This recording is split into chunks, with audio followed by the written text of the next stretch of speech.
Hi everyone, welcome to Gaming Explained.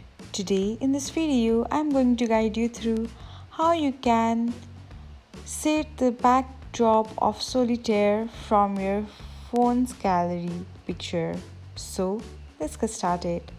First of all, open the Solitaire app on your device. Next, tap on menu.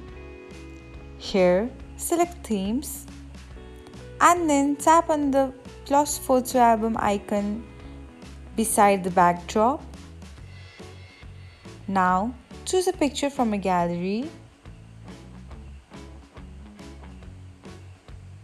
and that's it. This is how you can save the backdrop from the picture of your photo album on Solitaire. Thanks for watching. Don't forget to subscribe to our channel so that you'll never miss another gaming update.